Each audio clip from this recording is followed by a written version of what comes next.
Mes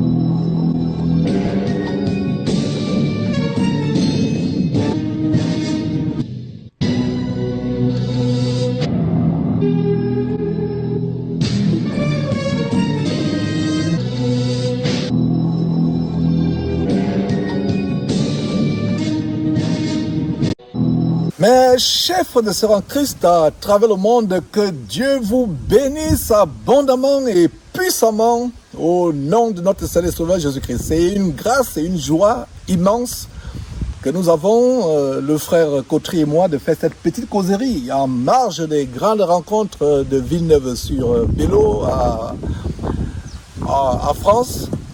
Et donc, en marge de ces rencontres, j'ai jugé bon, eu égard du témoignage que tu avais brièvement partagé sur comment tu as été délivré de cette femme ayant l'esprit d'Isabelle qui entraîne la multitude en enfer.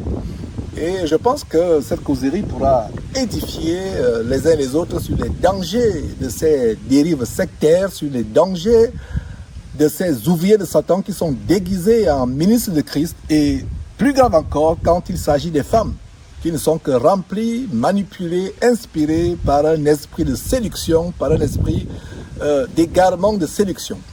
Donc, bonjour Cotry, très belle journée en passant, n'est-ce pas? Effectivement. Voilà. Donc, j'étais un peu choqué, avec toutes ces dénonciations que nous faisons depuis des années. Rien ne devait me choquer, mais voir comment une femme entraîne des multitudes en enfer, vraiment c'est terrible ces choses que nous dénonçons aujourd'hui. Donc voilà une femme qui entraîne la multitude en enfer, une Française, Michel Dartier, je ne sais pas si elle vit toujours. Je ne sais pas si elle vit encore. Voilà. Et ce qui est sûr, c'est que quand ma femme a commencé à rechercher le Seigneur, elle s'est sentie un besoin d'être délivrée. Et en regardant un peu sur internet, elle a vu le site de Michel Dacier. Et du coup, elle a vu qu'il y avait des séminaires de délivrance qui étaient organisés. Ouais.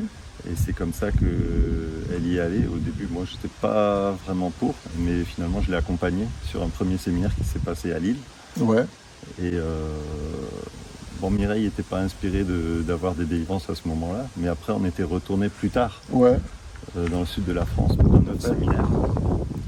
Et là, moi, en premier abord, j'ai vu comment elle et son équipe, ils cherchaient un petit peu à nous couper de nos familles. Ouais. Et ça m'a fait bizarre, et j'ai dit à ma femme que c'est sectaire, Ouais, comme façon de procéder. Et c'est là que nous avons commencé à suivre, et on suivait les enseignements. Et surtout, c'était des séminaires de délivrance. En fait, ça se passait que Michel Dacier avait des inspirations pour dire « Ah, je sens qu'il y en a un qui a besoin de telle délivrance. » Et à un moment donné, elle a dit il y a quelqu'un qui a l'oreille bouchée, qui a mal à l'oreille et qui a besoin d'une délivrance. Et moi, c'était mon cas parce que ma femme me parlait de la parole de Dieu, ce qui est entre parenthèses, ce qui est pas bien séant. Effectivement. Mais et moi, ça me faisait mal aux oreilles. Depuis qu'elle me parlait de la parole de Dieu, j'avais mal à une oreille, l'oreille dans laquelle elle me parlait. En fait, j'aimerais que les auditeurs comprennent très bien ce que David est en train de dire. En fait, son épouse essayait de lui parler de la parole de Dieu. Mais à chaque fois que son épouse lui parlait de la parole de Dieu, son oreille démangeait. Et quand tu m'as dit ça, j'ai dit waouh, en fait, Dieu t'empêchait d'écouter une femme prêcher. Je l'ai toujours dit, quiconque écoute une femme prêcher l'évangile écoute directement Satan. Parce qu'il est interdit à la femme d'enseigner ou de prendre l'autorité sur un homme. Et justement, voilà, quand tu m'as dit ça, j'ai dit waouh, donc j'aimerais que les auditeurs comprennent cela. Oui, effectivement. Et donc du coup, quand elle a appelé, dire qu'il y a quelqu'un qui a mal à l'oreille et qui a besoin de délivrance, c'était mon cas parce que j'étais malade, j'étais intolérant, je ne pouvais pas manger de gluten, je ne pouvais pas manger de laitage, donc ça faisait plus de 5 ans que j'étais toujours entre guillemets en régime. Et c'est à ce moment-là que que j'ai été vraiment séduit et que j'ai suivi cette séance de délivrance, on va dire. Donc là, il y a eu une séance de délivrance. Ma femme aussi a suivi des délivrances, mais ma femme, ces délivrances, elle sentait même un esprit de serpent qui l'animait. Incroyable. Pendant les délivrances. Et les délivrances se faisaient toujours dans le bruit, Alors, ça te coupé, David. Est-ce qu'avant d'y aller, est-ce qu'avant de vous rendre chez Darty, est-ce que cet esprit se manifestait? Non, je ne me souviens pas. Ouais. Mais c'est terrible. Et en passant, elle est dans quelle région de la France? Je pense qu'elle habite en Normandie. En Normandie, c'est le sud? C'est dans l'ouest.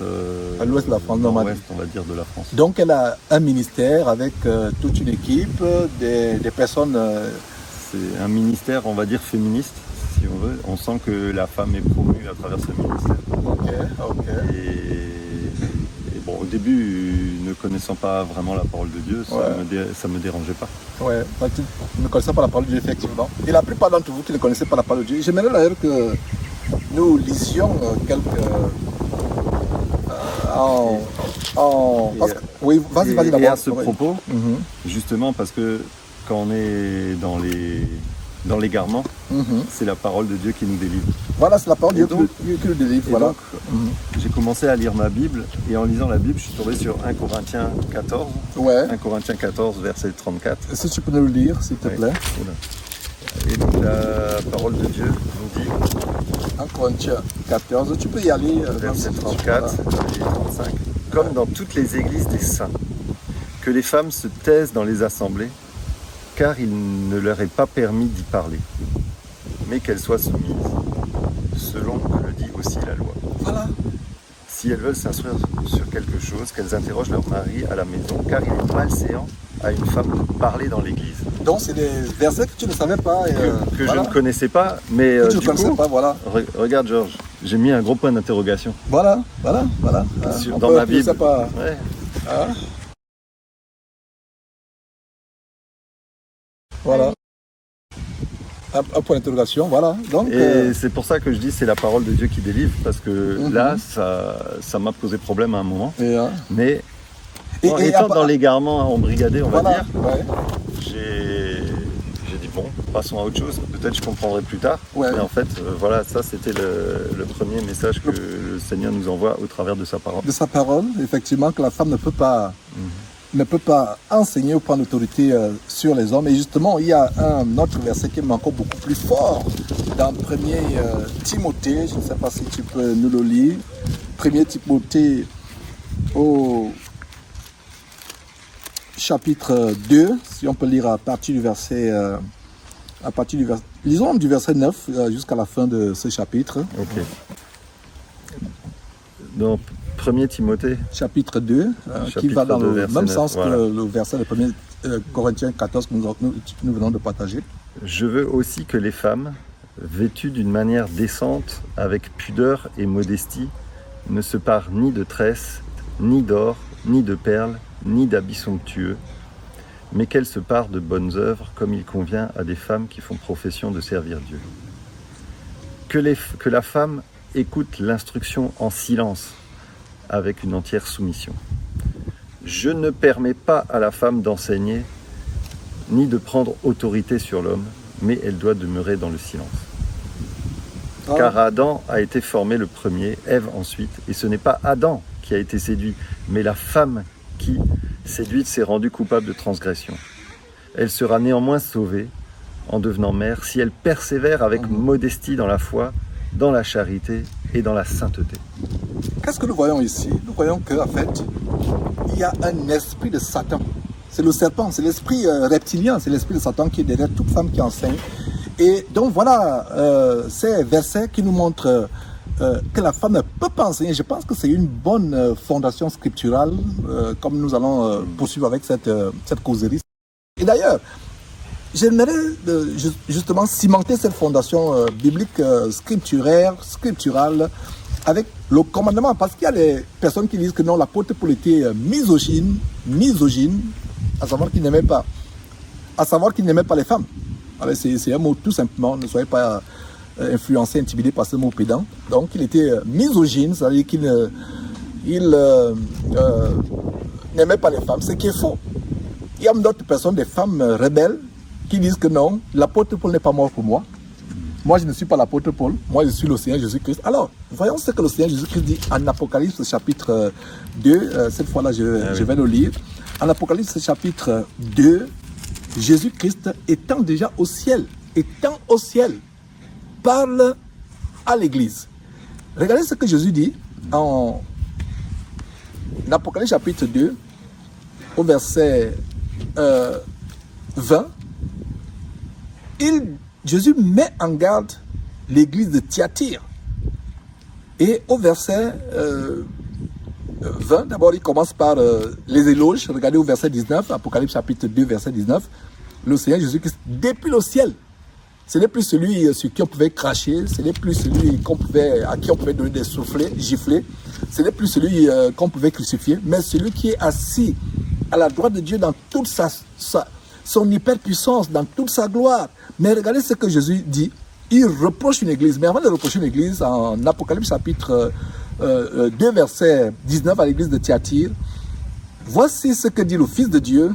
Nous sommes au verset 19. Écrit à l'ange de l'église de Thyatire, il dit à Jean d'écrire à l'ange ou dirigeant de l'église de Thyatire, voici ce que dit le Fils de Dieu, celui qui a les yeux comme une flamme de feu et dont les pieds sont semblables à de l'erreur Adam. Verset 19. Je connais tes œuvres, ton amour, ta foi, ton fidèle service, ta constance et tes dernières œuvres plus nombreuses que les premières. Donc voilà comment Jésus-Christ, le chef de notre église, est en train de faire des éloges, en train de faire des éloges à une église. S'il s'était arrêté là, si le Seigneur Jésus s'était arrêté là, nous conclurons que c'est une église merveilleuse. Voilà, je connais ton fidèle service, verset 19. Je connais ton fidèle service, je connais voilà, ton amour, tes œuvres, ta foi, ta constance, ton fidèle service et tes œuvres plus nombreuses que les dernières. Verset 20. Mais, c'est là le point. Mais, ce que j'ai contre toi, c'est que tu laisses la femme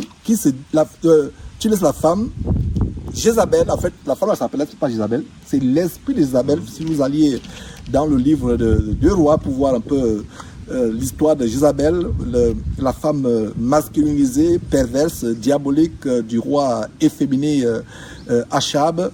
Donc, c'est l'esprit de Jézabel qui était en manifestation. Donc, mais ce que j'ai contre toi, donc après ces éloges, après ces félicitations, en fait, après ces paroles d'encouragement, ces paroles positives, il dit, mais cette conjonction nous montre la contradiction avec ce qui s'est passé. Ce que j'ai contre toi, c'est que tu laisses les dirigeants de cette église laisser la femme Jézabel, qui se dit prophétesse, enseigner et séduire la séduction. Mes serviteurs, etc., pour qui ils se livrent à l'impudicité, la débo sexuelle et à l'idolâtrie, manger les viandes sacrifiées, etc. Donc voilà la parole de Dieu en quelque sorte. Je pense que c'est un bon fondement pour c'est vraiment une séduction, c'est vrai, parce que moi, comme je disais tout à l'heure, en arrivant là, le premier jour, je me suis dit, attention Mireille, je sens qu'il y a une dérive sectaire. Mais moi-même, alors que je l'avais vu, je me suis laissé embrigader là-dedans. Ça prouve bien qu'il y a un fort esprit de séduction. Ouais.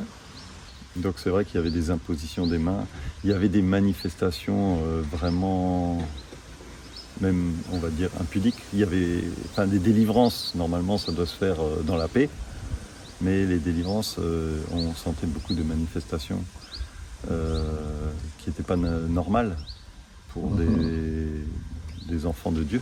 Ouais. Et donc toutes ces choses nous ont fait quand même à cogiter avec la parole de Dieu, comme je disais.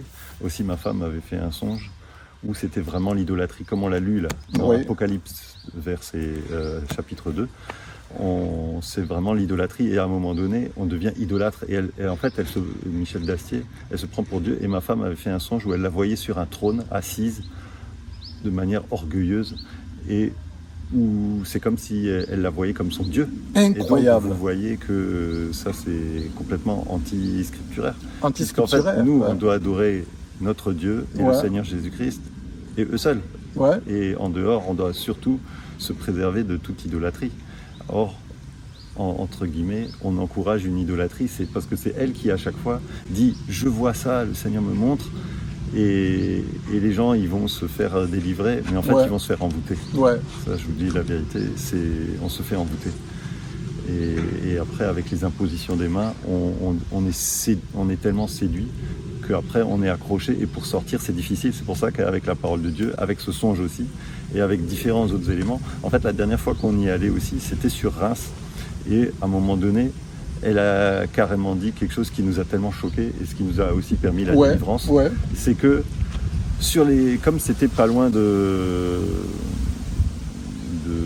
la Toussaint, tu sais, donc, ou Halloween aux États-Unis, à un moment donné, elle a dit sur les monuments aux morts, on devrait écrire en premier Jésus-Christ. Jésus-Christ, il est vivant. Il est vivant. Et ça nous a tellement choqués et ça nous a délivrés. Parce que la parole de Dieu dit, et même dans l'Apocalypse, le vivant. Il est vivant. Il est vivant. Qui est vivant. Donc nous, le Jésus que nous on aime et qu'on adore, il est vivant. Donc ça nous avait trop choqués. Sans te couper, même le messager envoyé par Dieu lors de la résurrection du Seigneur Jésus-Christ a dit aux femmes, pourquoi allez vous chercher dans le sépulcre, je ne sais pas, celui qui est mort, qui a eu la victoire sur la mort. Exactement.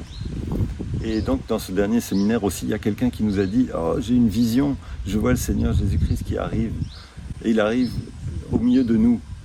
Bon, ça c'est une bonne chose, mais il arrive comme ça sur un tapis rouge. Un tapis rouge. Je vois qu'il arrive devant nous sur un tapis rouge. Or, on sait que ça, c'est pas des symboliques qui sont des symboliques de Jésus-Christ. De Jésus-Christ, effectivement. Quand il est venu, il était humble. Bon, c'est vrai que maintenant, il reviendra ressuscité, il est grand, il est grand en gloire. Mais on sait que les tapis rouges, c'est pas ce que Jésus-Christ recherche. Et il voit, sans te couper, il voit Jésus revenir, entre guillemets, Jésus, mais en réalité, le bas Jésus, le faux Jésus. Il voit Jésus en train de revenir, mais visiblement, il n'y a aucune repentance dans la salle, il n'y a aucune... Et quand le Seigneur Jésus se manifeste, il y a des gens que j'ai dénoncés par le passé, comme l'abominable faux pasteur burkinabé Karambiri, qui dit qu'il a vu Jésus apparaître dans sa chambre, et le Jésus, entre guillemets, s'est assis à son chevet, et ils se sont mis à parler. Quand nous voyons le livre, justement l'Apocalypse que nous venons de lire, au chapitre 1, nous voyons comment le Seigneur Jésus, rien que l'ombre, l'éclat, faisait que quelqu'un tombait comme mort. C'est aussi le cas avec Paul sur la route de Damas. Exactement. La route de Damas. Et tu parlais des dîmes, et déjà, ces ministères sont fondés sur l'escroquerie financière, donc en fait la manipulation, etc. Donc tu parlais des dîmes justement. Donc elle encourageait la dîme, donc ça aussi on sait que ça c'est l'Ancien Testament. L'Ancien Testament, effectivement. C'est pas le Nouveau Testament. Et donc on était dîmeurs, malheureusement. Je le dis à notre honte. Vraiment. Et du coup on était bien vus. Et je dirais même on était surveillés. Parce que quand, après ce dernier séminaire, on est parti, on a cherché à nous appeler, on nous harcelait pour pas qu'on parte. Et nous, on a coupé, mais aussi les frères qui étaient entre guillemets, qui étaient là-bas. Moi, je leur ai écrit des courriers pour leur dire que je leur ai pris la parole de Dieu. Je leur ai dit, la parole de Dieu dit que ça, c'est un esprit de Jézabel. Je ne permets pas à la femme d'enseigner. Les passages qu'on a lus, et je les ai avertis. Et ces gens-là, que Dieu les délivre aussi. En effet, est-ce que tu es toujours en contact avec certaines de ces personnes? Non, plus du tout. Et en passant, vous avez passé combien de temps dans cet abominable 1 an et demi. On a passé 1 an et demi. Waouh, c'est beaucoup. C'est beaucoup. C'est pour ça, moi je rends grâce à Dieu parce que je sais que nous on prie aussi pour que des gens puissent sortir des abominations. Et je sais qu'il y a des gens qui ont peut-être réussi par la grâce de Dieu à sortir de là, qui ont prié pour que d'autres puissent sortir. Parce que l'esprit de séduction est trop fort. Est trop fort, effectivement. Est trop fort. Et c'est que par la grâce de Dieu qu'on peut sortir. Et comme dit la parole de Dieu, c'est vrai qu'on doit chercher le Seigneur, et parfois en tâtonnant. Mais c'est vrai qu'en tâtonnant, parfois on peut s'égarer, mais on pourrait mourir aussi dans cet égarement. Et que Dieu fasse grâce à un maximum de gens de pouvoir sortir de toutes ces dénominations, de ces abominations, qui sont basées sur comment je dirais, sur un gain. Parce qu'en fait, on y va pour avoir une délivrance. Or, dans la parole de Dieu, on ne dit pas, là, je programme telle Je délivrance. programme telle délivrance, Non, effectivement. parce que donc, en fait, dans ce ministère, en fait, on programme les délivrances. Séminaire de délivrance dans telle ville, séminaire de délivrance dans telle ville. Donc, on programme. C'est plus le Saint-Esprit qui décide quand on va être délivré. C'est l'homme. C'est pour ça que... L'homme prend le contrôle du Saint-Esprit. Voilà. Ce qui est une terrible abomination. Pour ça que derrière, il y a une idolâtrie. Ouais. Parce qu'en fait, on ne voit plus le Seigneur Jésus-Christ. On ne voit plus le Seigneur Jésus-Christ à l'effet. On voit la femme. Et non, Jézabel. pire encore la femme. Parce que même pire encore la femme Jézabel. Si c'est l'homme, c'est déjà une abomination. Mais les amis mathématiciens diraient une abomination au carré. Parce qu'une abomination au carré, parce que c'est déjà une abomination pour un homme. Mais une femme encore, oh là là, abomination potentiellement abominable. C'est terrible. En plus des dîmes, Oui. il y avait des paniers pour verser des offrandes qui passaient tout le temps. Mais ça pouvait passer 2, 3, 4 fois par jour. Et les dîmes, c'est pour vous assurer que quelqu'un est fidèle dans ses contributions, etc. Bien sûr. Et c'est en fonction de vos dîmes qu'on vous considère. Exactement. Vous voyez comment la parole de Dieu dit que... Elle nous avait même dit, je te coupe, excuse-moi, à ce propos-là, « Ah, mes bons amis, soyez derrière moi. » Entre parenthèses, mes bons dîmeurs. Pardon, mon Dieu. Mes bons dîmeurs. Mes bons dîmeurs. Et vous voyez, regardez, même le livre de Jacques dit que ne traitons pas les gens avec accession de personnes. Moi, je dis souvent, Exactement. dans l'Assemblée, en fait, donnons plus d'honneur à ceux à qui le monde ne donne pas trop d'honneur. C'est-à-dire que celui qui est le plus petit parmi nous selon le monde, dans l'Église, c'est lui que nous élevons. C'est-à-dire que le plus pauvre parmi nous, c'est-à-dire pauvre selon le monde, parce qu'en fait, on peut être pauvre selon le monde et être très riche en Dieu. Vice-versa, on peut être très riche selon le monde, être, je ne sais pas, Warren Buffett ou bien Donald Trump ou bien, je ne sais pas comment, Zuckerberg qui a Facebook. Ils sont très riches dans le monde, mais ils sont pauvres. Alors, Bien nous, sûr. les chrétiens, les analphabètes parmi nous, les pauvres matériellement parmi nous, dans l'Église, c'est eux que nous devons élever.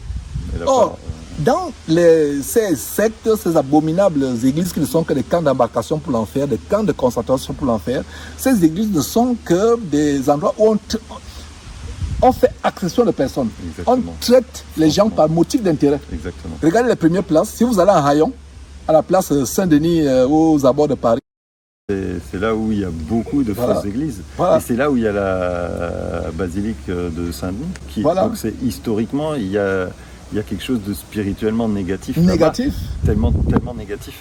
Ça, c'est une très bonne parenthèse en passant. Et il n'y a pas de hasard donc cette influence de la Babylone la Grande, parce que cette basilique représente la Babylone la Grande. Donc il n'est pas surprenant que les petits-enfants, arrière-petits-enfants de la Babylone la Grande sont à ce niveau. Donc, un point important que le frère David a soulevé, c'est on le traitait par motif d'intérêt. Et mes bons amis, venez ici. Et dans ces églises, quand vous êtes en rayon, on vous regarde même bizarrement, les hôtesses vous amènent au fond. Mais quand vous venez, vous avez une apparence somptueuse, où vous avez garé une belle voiture au parking. Les hôtesses, en passant jézabélisées avec les faux cheveux sur la tête, avec les lèvres qui ressemblent, je ne sais pas, des visages qui ressemblent aux démons, viennent vous escorter et vous font asseoir sur les premières places. Et c'est contraire à la parole de Dieu. Et avant de te repasser la parole, parce que tu as d'autres choses à nous dire, il faut comprendre que la dîme 10%, parce que pour ceux qui ne savent pas ce que c'est dîme, la dîme n'est pas pour les chrétiens. La dîme, c'était la loi et il y avait plusieurs sortes de dîmes.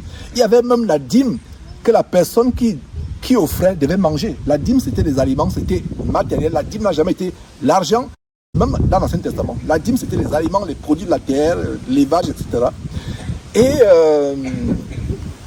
le standard pour nous chrétiens, nous donnons, parce que c'est une causerie, mais il faut aussi donner de la parole de Dieu aux gens. Le standard, c'est dans 2 Corinthiens, chapitre 9, au verset 7, que chacun donne comme il a résolu dans son cœur, sans contrainte ni tristesse. Notez ce verset, je vous redonne ce verset. 2 Corinthiens, chapitre 9, verset 7, que chacun donne comme il a résolu dans son cœur, sans contrainte ni tristesse, car Dieu aime celui qui donne avec joie. Parce qu'un homme, et pire encore français, excusez-moi, mais je ne sais pas, vous devez commencer à dire plus pire avec ces faux pasteurs. Donc, pire encore, une femme qui vous impose la dîme, vous fait pécher, non seulement elle pêche, elle vous fait pécher, parce que vous ne donnez plus avec joie, vous ne donnez plus avec vraiment la joie, la gaieté dans le cœur, vous donnez par contrainte, parce que dîme, c'est 10%, et c'est un impôt, c'est une imposition. Et d'ailleurs, merci que tu te dises ça, parce qu'à un moment donné, je suis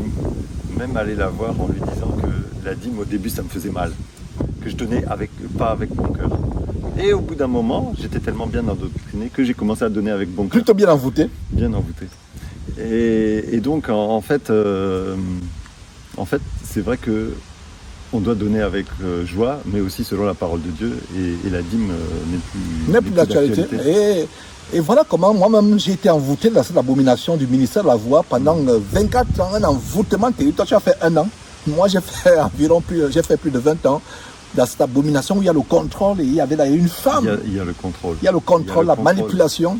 Parce que quand on va dans ces séminaires, ils veulent savoir où est-ce que tu es. Si tu es dans un camping, ils veulent savoir où tu es. Et si tu ne te mets pas avec les autres, ils vont encore envoyer quelqu'un pour rester avec toi.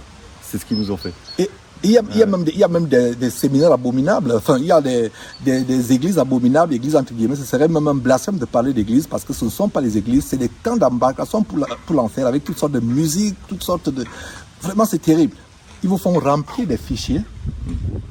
Et d'autres, même il y a des églises, nous avons fait des émissions où il y a certains qui vous disent mettez votre profession, votre salaire, là où vous restez, votre zip code, je ne sais pas comment dire. Le code postal. Le code postal, je ne sais pas si ici en France, chez vous, on peut reconnaître quelqu'un aisé en fonction du code postal.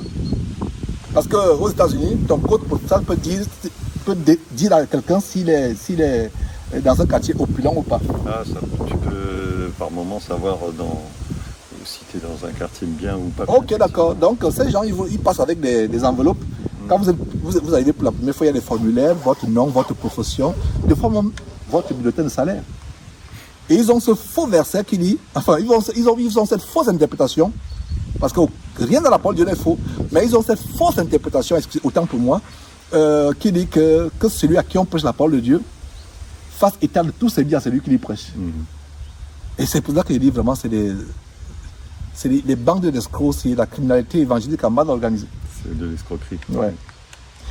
Et tu nous as donné d'abord la première raison pour laquelle tu es parti en découvrant la parole de Dieu, mais j'ai comme l'impression que tu y étais toujours, après avoir découvert ces versets, tu n'es pas parti. Après avoir découvert ce verset, comme je disais, après il y a ma femme qui a fait un songe, et après il y a vraiment eu ces événements sur le dernier séminaire qui nous ont fait dire mais non, Jésus-Christ, on ne va pas mettre sur un monument mort, il n'est pas mort, il est vivant, qui nous ont vraiment... En fait, pour ceux qui nous ont vraiment décidé à partir. Pour ceux qui ne comprennent pas, c'était quoi monument de mort? En fait, c'était la célébration de Halloween. Non, mais c'est-à-dire que sur les monuments aux morts, comme quand il y a une guerre, on met le nom des morts. Ok, d'accord. Si on va dire que pour la Toussaint, ils célèbrent les morts, c'est une célébration des morts. Et donc, elle a dit que sur les monuments aux morts, on devrait mettre en premier Jésus-Christ. Incroyable. Et ça nous a tellement choqués que... Parce que ça faisait un certain temps que Mireille aussi et ma femme ne sentaient plus de rester là. Elles sentaient plus elles sentaient pas des eaux vives des enseignements. En passant, les enseignements c'était toujours les mêmes d'un séminaire à un autre. C'est pas le Saint-Esprit qui va te guider. Il n'y a pas l'esprit de Satan. C'est juste la même chose qui se répète de séminaire en séminaire. Tout à fait, c'est l'esprit de Satan. Et qu'en est-il des baptêmes? J'imagine que vous y avez été baptisé entre guillemets. Est-ce que tu peux nous en parler? Effectivement, on a été baptisés. Alors, là où la parole de Dieu était respectée, c'est que c'est des hommes qui baptisaient, mais sous son ministère. Effectivement, en fait, les hommes baptisent c'est elle qui est au-dessus de tout. C'est là qu'on voit quand même que la parole de Dieu, pourquoi elle n'est pas respectée à 100%? Dans ce cas-là, pourquoi si c'est les hommes qui baptisent, pourquoi c'est pas les hommes qui enseignent? Ouais. C'est pas logique. C'est pas logique. Donc, mais donc il y a des hommes qui nous ont baptisés, moi et ma femme. Et ma femme a... baptisé entre guillemets. Entre guillemets, bien sûr. Et ma femme a eu vraiment des manifestations d'esprit de sirène à la sortie des eaux. Incroyable. Incroyable. C'est-à-dire qu'elle était en transe. C'était comme une transe. Une transe. Et du coup, Michel Dastier est passé à côté. Moi, j'étais inquiet. Je dis, c'est quoi ces manifestations? Et Michel Dastier est passé à côté. Et j'ai dit, Michel, est-ce que tu vois là, elle n'est pas bien? Elle dit, non, c'est normal, c'est normal. C'est normal. Alors que, elle était contente, elle se réjouissait qu'il y ait ces manifestations. et pour ceux qui ne le savent pas, le baptême, c'est l'une des plus grandes, je vais dire, je ne sais pas si je dois dire, c'est un très grand symbole, le baptême. C'est la repentance, quelqu'un qui passe de la mort éternelle à la vie éternelle, quelqu'un qui passe des ténèbres à la lumière. Si vous voyez quelqu'un en train de se baptiser et il y a des manifestations diaboliques, il y a d'autres qui disent ah, acclamer, quelqu'un se met en transe, ça commence à crier ou à être en transe, à pleurer, à se contorsionner. Il y a d'autres qui applaudissent le Saint-Esprit, acclamer la personne. C'est un blasphème. En fait, on acclame pour une manifestation diabolique. On attribue au Saint-Esprit et à Dieu les manifestations diaboliques et c'est ça le péché impardonnable. Et il y a des abominables faux pasteurs que nous avons dénoncés par le passé, comme celui qui venait de perdre sa femme qui est partie se livrer à la charcuterie esthétique en Turquie et qui est revenue dans un cercueil. L'abominable kabbaliste congolais Masuro Tunasi qui vraiment est dans cette mouvance. Vous voyez son compère aussi, Moïse Mbié, un véritable pasteur franc-maçon, kabbaliste également, qui, lors des baptêmes, vous voyez des gens qui poussent des cris, qui sont en transe. Et il y a aussi un autre en Côte d'Ivoire, comment il s'appelle, Mohamed Idrissi, qui, lors des baptêmes, les gens crient, ils sont en transe. En fait, ces baptêmes, c'est, en fait, ils invoquent des esprits des eaux, des esprits marins en vous, ils invoquent. Il peut arriver que quelqu'un soit baptisé, le fait d'être en transe qu'on est baptisé, c'est la manifestation des esprits impurs. Soit les démons se manifestent, soit il y a une opposition démoniaque. Alors, pour vous qui ne savez pas cela, si vous baptisez quelqu'un, la personne se met en transe ou la personne se met à crier, prenez autorité. Ce n'est pas le Saint-Esprit, c'est une opposition diabolique. C'est des manifestations d'opposition diabolique, c'est une guerre qu'il faut engager. Prenez autorité au nom de Jésus-Christ. N'ayez pas peur, prenez l'assurance et chassez au nom de Jésus-Christ avec les armes qui sont disponibles en Éphésiens chapitre 6, verset 6, vous pouvez lire à partir du verset 10, voilà, et suivant. Prenez autorité, chassez, et ne poursuivez pas le baptême sans vous assurer que vraiment vous avez véritablement chassé tous ces esprits. Normalement, le baptême, ça se passe c'est un moment de joie, c'est un moment de, on rend grâce à Dieu, on est délivré, on est une nouvelle personne. En fait, c'est des principes, des rudiments de doctrine que je suis en train d'établir comme tu poursuis avec ton témoignage. Et pendant que tu parlais, je pensais à quelque chose aussi. Pendant ces séminaires, les séminaires n'étaient pas payants. Donc ça, c'est déjà une bonne chose. Mais les séminaires étaient organisés pour la délivrance, qui est ça pour une mauvaise chose. Mais pendant les séminaires, donc, il y avait des paniers qui passaient pour des offrandes, mais ça passait outrancièrement, régulièrement. Donc conclusion, c'était payant. Conclusion, c'était payant. Deuxièmement, il y avait des livres qui étaient vendus. Oh là là. Donc Michel Dacier vendait ses livres. Oh là là. Ou vendait les CD de certaines personnes ou de ses acolytes qui jouaient de la musique. Et donc en fait, la parole de Dieu dit, vous avez reçu gratuitement donné gratuitement. Nous avons deux versets justement, David, à ce propos. Regardez, c'est les versets que j'ai découverts. Moi-même, j'ai vendu l'évangile. Moi-même, j'en vendais. C'est pour ça que je suis sorti de cette abomination, de cette prison spirituelle appelée le Way International, le ministère de la Voie internationale en français. On vendait les cours bibliques vendus, les livres vendus. Matthieu chapitre 10, verset 8. Purifiez les lépreux, guérissez les malades, chassez les démons. Vous avez reçu gratuitement, donnez gratuitement. Les choses de Dieu ne sont pas mises en vente. Et vous pouvez aussi lire Proverbe chapitre 23, verset 23 qui dit « Acquiert la connaissance, la sagesse, et ne la vend pas ».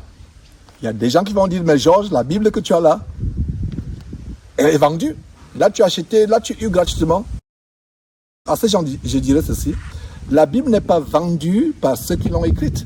La Bible est vendue par les marchands de la terre. Vous pouvez aller lire Apocalypse chapitre 18, qui sont accaparés de la parole de Dieu pour faire un objet de lucre.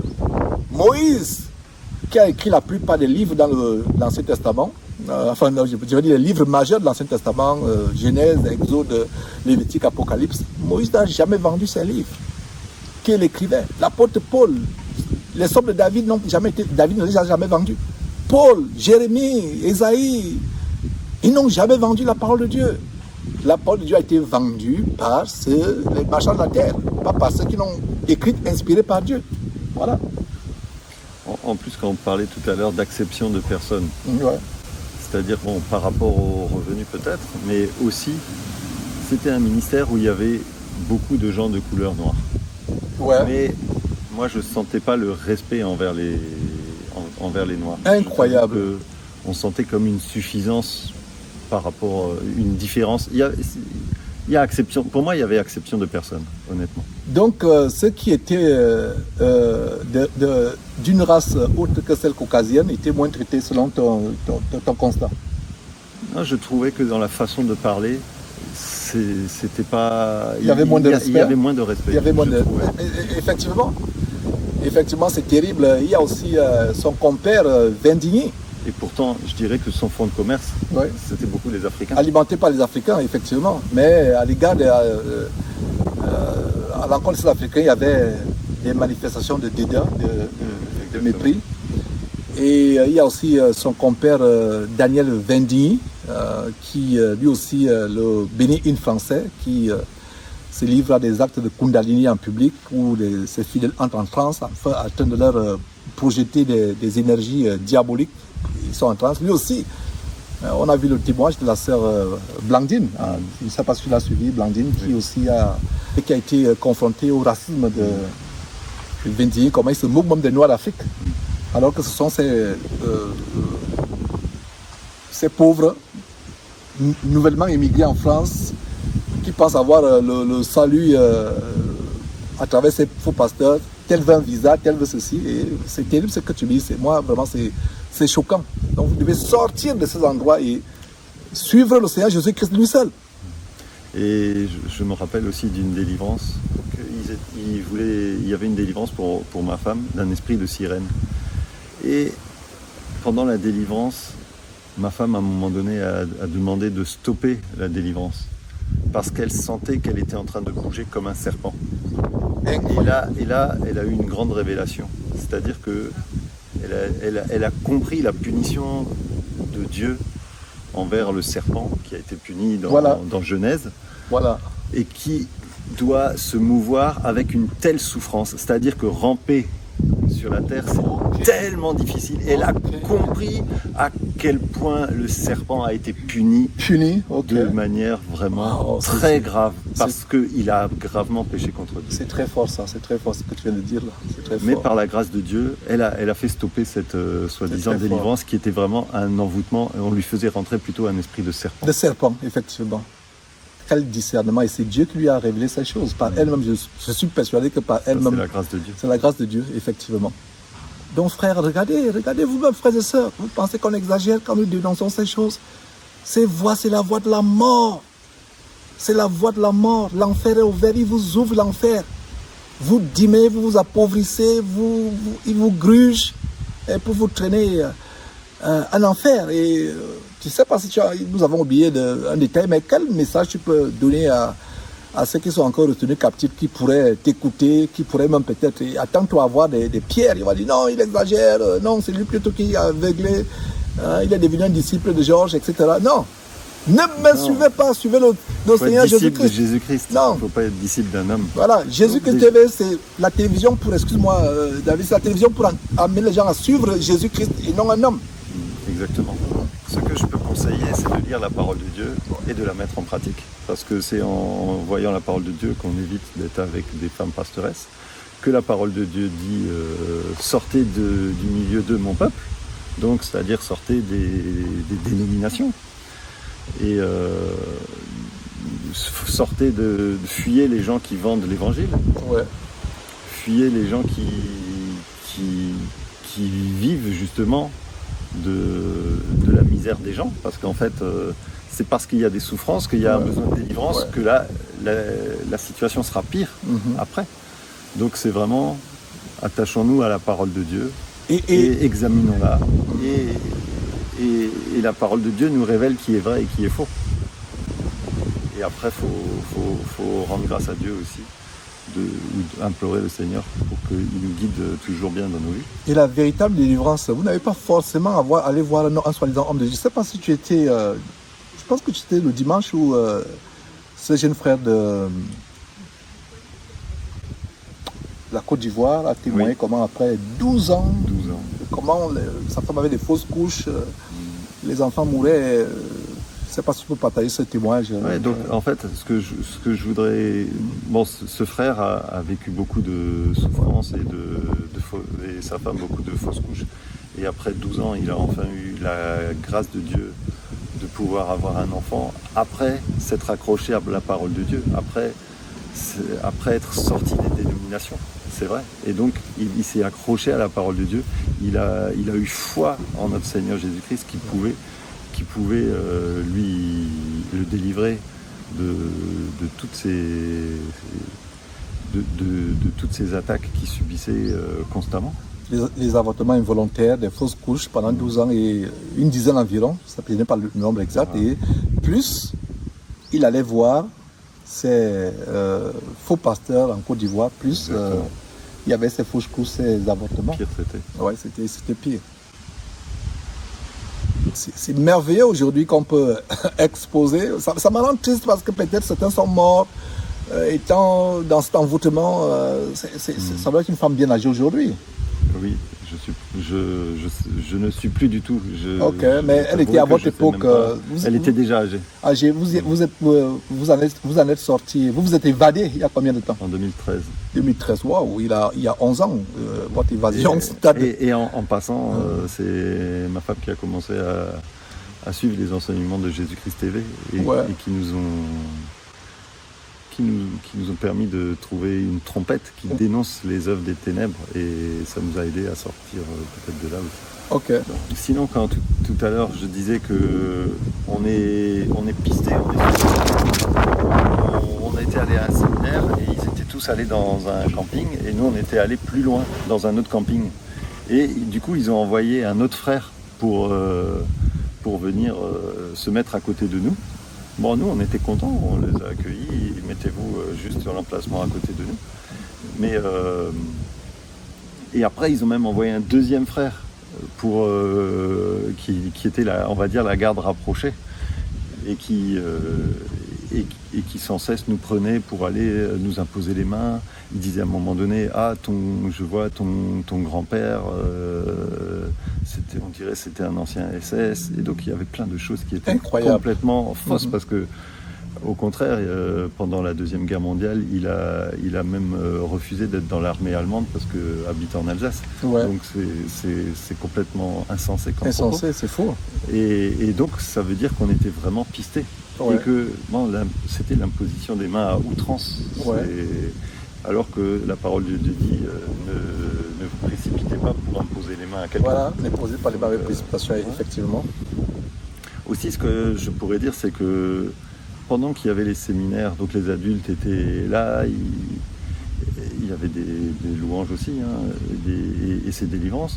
Les enfants étaient dans un coin, mais vraiment ils étaient délaissés. À un moment donné, nous-mêmes, on a eu honte de nous parce que à un moment donné, peut-être vers 22h, les enfants se seront trouvés dans la rue, incroyable, dans la rue de la ville. Donc c'est vraiment mal. Nos enfants doivent être précieux à nos yeux, ils doivent être encadrés un minimum. Donc ça aussi, c'est pas quelque chose qui était bien.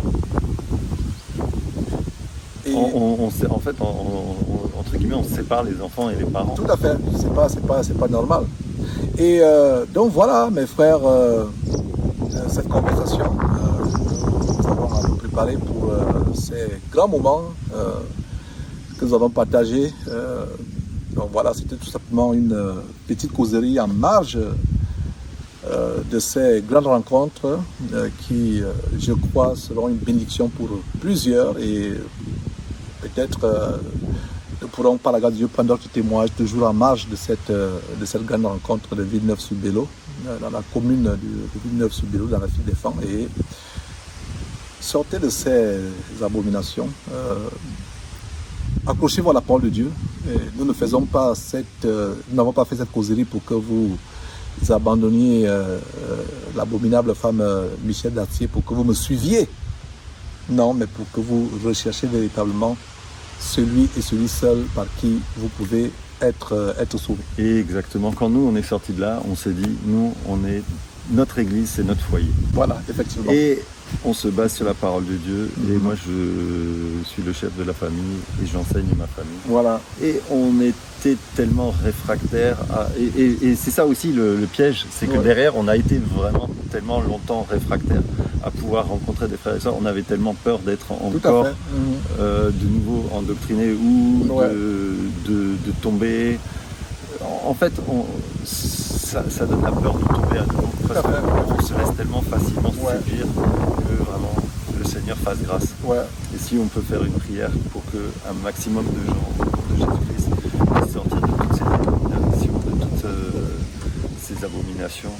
Au nom de Jésus-Christ. Et justement, parlant de prière, nous sommes vraiment en communion et je pense que c'est la volonté de Dieu que tu pries. Je pense à cela que nous terminons justement par cette prière et voilà, je vais te passer la parole et c'est par là où on va terminer. Ô grand Dieu, toi qui es saint, toi qui es élevé au-dessus de tous les cieux les plus élevés, toi qui es magnificent, qui est rempli de gloire et de sainteté. Ô Seigneur Dieu, vraiment, merci pour ton amour envers nous. Seigneur, que ton amour, vraiment encore, puisse permettre à beaucoup de sortir de toutes ces abominations, de tous ces camps de concentration qui conduisent directement à la mort, qui conduisent en enfer. Seigneur Dieu, qu'un maximum de personnes puissent sortir de toutes ces dénominations, de tous ces faux enseignements, de toutes ces fausses doctrines, de tous ces gens qui emmènent un maximum de personnes en enfer, mais que, Seigneur, que ceux qui te recherchent véritablement, que tu leur fasses grâce au nom de Jésus-Christ de sortir de ces lieux. Seigneur mon Dieu, au nom de Jésus-Christ, nous t'avons prié. Amen. Amen. Voilà mes frères. Donc, d'autres grandes bénédictions viendront. Voilà, nous rendons grâce à Dieu et que la grâce et la paix du Seigneur Jésus-Christ soit votre partage et nous rendons grâce à Dieu pour cette délivrance, la gloire à Dieu et à Dieu seul par son Fils Jésus-Christ, la gloire pas à un homme, pas à qui que ce soit, mais uniquement à Jésus-Christ et à son Fils bien-aimé. Vous connaîtrez la vérité et la vérité vous affranchira.